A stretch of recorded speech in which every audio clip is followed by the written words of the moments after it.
సరే ఏంటి ఆర్జీవీకి ప్రకాశం జిల్లా పోలీసులు నోటీసులు? ఎందుకంటే కూటమి ప్రభుత్వం అధికారంలోకి వచ్చిన తర్వాత చాలా ఎక్కువగా వినిపించే మాటలు ఆర్జీవీ అని, లేకపోతే పోసా అని అనో, లేకపోతే రోజా అనో, ఇలాంటి వాళ్ళందరూ కూడా ఇదిగో అరెస్టు అదిగో అరెస్ట్ అని మాట్లాడే పరిస్థితి. ఆర్జీవీకి ఇప్పుడు ఇచ్చిన నోటీసులు అయితే విచారణకి రమ్మన్నారు, ఈయన కూడా వెళ్తారని చెప్పాడు. చంద్రబాబు లోకేష్పై పెట్టిన పోస్టులు దానికి సంబంధించి చాలా అంటే రామ్ గోపాల్ వర్మ ఒక దర్శకుడుగా లేకపోతే కొంచెం తెలివిగా మాట్లాడే వ్యక్తిగా లేకపోతే మీడియాలో కనిపించే వ్యక్తిగా తీసుకోవాల్సిన జాగ్రత్తలు ఏం తీసుకోలేదు. ఏ వైసీపీ కార్యకర్తలు లేకపోతే ఇంకొకరు అలాంటి వాళ్ళు లేకపోతే బద్ధశత్రువులు లేకపోతే మామూలుగా ఏదో స్పాన్సర్డ్ వీళ్ళు చేసినట్టుగా ఆయన ఎందుకు చేశారో తెలీదు. ఇంకా ఆయన ఎప్పుడైతే మీకు వ్యూహం లాంటి సినిమా తీశారో పూర్తిగా ఒకవైపు ప్రొజెక్ట్ చేస్తూ ఖచ్చితంగా ఆయన ఒక దీనికి వెళ్ళిపోయారు. ఆ సమయంలోనే ఆయన ఒక డెన్నులో బొమ్మలు చాలా చేశారు. నిజానికి కరోనా కాలంలో కూడా ఆయన అసభ్యమైన అశ్లీలమైన సినిమాలు అంటే మీకెందుకు, నా ప్రజలు ఒప్పుకోవచ్చు, నాకు ఇన్ని వ్యూస్ వచ్చాయని చెప్తే మనమేం చేయలేం. ఎందుకంటే కోర్టులు కానీ పెద్దలు కానీ సమాజం కానీ నాయకులు కానీ కొన్ని మంచిది కాదని చెప్తుంటారు. అలాంటివి కొన్ని ఆయన చేశారు. కాళ్ళు నాకాడు ఒకటి కాదు కదా, ఇవన్నీ చాలా ఏమంటే తెలివైన వాడు కాబట్టి జనం కొంచెం చూసి చూడనట్టుగా వదిలేయటం తప్ప. కానీ గత కొంతకాలంగా ఆయన తనను చూసి తనే ఏడ్చుకునే పరిస్థితిలో పడిపోయాడు. ఇంకా అంతే కదా. నేను మొన్న కూడా చెప్పా, వాట్ ఎ ఫాల్ ఆర్జీవీ అన్నట్టుగా ఆయనే ఇక్కడ ఇప్పుడు మద్దిపాటి స్టేషన్లో ఈ కేసు విషయానికి వచ్చేసరికి ఏం పెట్టారు ఏంటి అన్నది ఆయన కోర్టుకు వెళ్ళారు. మధ్యలో కొంత ఉపశమనం వచ్చింది కానీ తగ్గారని చెప్పాలి మనం. ఎందుకంటే ఆయన ఏమీ కాదు, కోర్టులను ఎదుర్కొన్నారు, లేకపోతే ఆయన డెన్ దగ్గర లేకపోతే ఆయన ఇంటి దగ్గర పోలీసులు వెళ్తే ఆయన ఉన్నారా లేదా, అసలు నన్ను ఎవరు వచ్చారు, నాకు నోటీస్ ఇవ్వలేదు, చాలా విధాలుగా కౌంటర్ చేయడానికి ప్రయత్నించారు. నేను అనుకోవడం ఆర్జీవీ కౌంటర్ ఆపరేషన్స్ అన్నీ ఏమీ ఫలించలేదు. కోర్టు కనీసం ఆయన రక్షణ ఇచ్చిందే కానీ శాశ్వతంగా మిమ్మల్ని కాపాడుతూ ఉంటానని చెప్పడానికి కోర్టు నిరాకరించింది. సో ఇలాంటి సమయంలో ఆయన అనివార్యంగా ఇప్పుడు హాజరవుతాను అని చెప్తున్నాడు. అయితే హాజరవుతాను కానీ నన్ను ఆన్లైన్లో తీసుకోమని ఇదివరకు షరతు పెట్టాడు. అంతకుముందేమో అసలు నాకేం నోటీసే రాలేదు అన్నారు దశల వారీగా. ఆ తర్వాత వస్తాను కానీ ఆన్లైన్లో తీసుకోమన్నారు. భయం లేదనుకుంటూనే ప్రొటెక్షన్ కోసం కోర్టుకు వెళ్ళారు. ఒకటి కాదు, ఆయన చాలా విన్యాసాలు చేశారు. కానీ ఏదో ఒకటి చెప్పాలి కదా. అవన్నీ బహిరంగంగా మాట్లాడి మీరు రాజకీయాల్లోకి ఎందుకు తలదూర్చారు? మళ్ళీ ఇప్పుడు ఏమన్నారు, అప్పుడు నేను ఇంకా రాజకీయాలు మాట్లాడను అన్నారు. ఇప్పుడు మాట్లాడుతున్నారు మళ్ళీ. ఈ సమయంలో కూడా ఆయన ప్రత్యక్షంగానో పరోక్షంగానో చాలా మాట్లాడితే నాకేం అభ్యంతరం లేదు.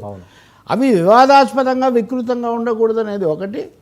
రెండవది నేను తనకు తనే మాట్లాడినని చెప్పి మళ్ళీ దాని వైపే వెళ్ళటం ఒకటైతే నిజమండి. వీళ్ళ అసలు భయం లేదన్నా, లేకపోతే ఎందుకు మన్నెవడు ఏం చేస్తారని అన్న రెక్లెస్ అంటే వాళ్ళు ఎంచుకున్న జీవన శైలి దాని ద్వారానే వాళ్ళు ఉండగలుగుతారు. ఇప్పుడు కొంతమంది అంటారు, వాస్తవంగా చెప్పాలంటే సినిమాల కంటే రాజకీయాలు చూడటం ఎక్కువగా జరుగుతుంటుందండి, రాజకీయాలే చాలా తమాషగా ఉన్నాయి సినిమాల్లో కంటే.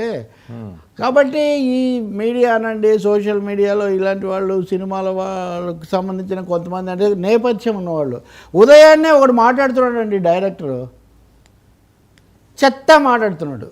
ఆ గీతాకృష్ణ అంట, నాకు పేర్లు కూడా నేను ఎప్పుడు చెప్పను. మొన్న ఏబీవీ మాట్లాడిన దాని మీద నేను ఆ క్యాస్టిజం అది దాని మీద నేను చెప్పాను. ఇతనేంటి మళ్ళీ ఆ కుల వాళ్ళందరూ అంతే అది ఇదని మళ్ళీ ఈయన చెప్తున్నాడు. అసలు ఏది పడితే అది మాట్లాడడం, దాంతో కొన్ని వేలో లేదా వ్యూస్ ఏవో వస్తాయి.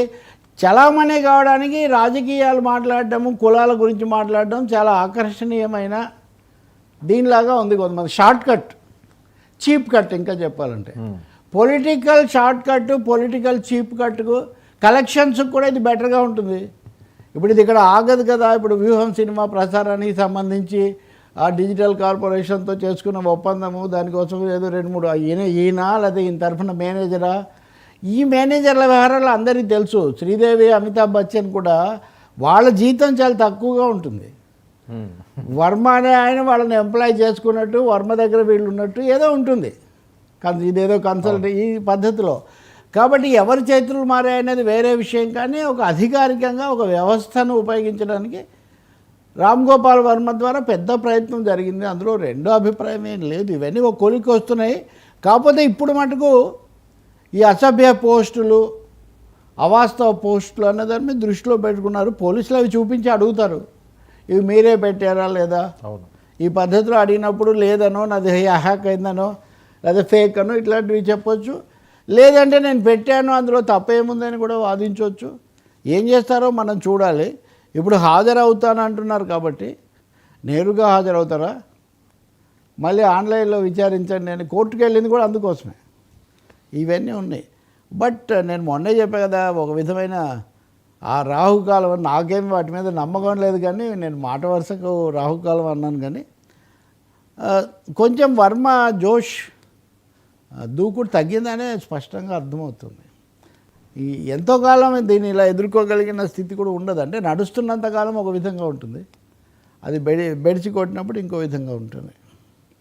కానీ ఇంతవరకు ఒక దర్శకుడు లేదా కళారంగానికి సంబంధించిన వాళ్ళు ఎప్పుడో మోహన్ బాబు లాంటి వాళ్ళ మీద రావటం తప్ప ఈ స్థాయిలో రాజకీయ సినిమా విషయాలు కలిపి వివాదాలు రావటం వర్మ విషయంలోనే జరిగింది.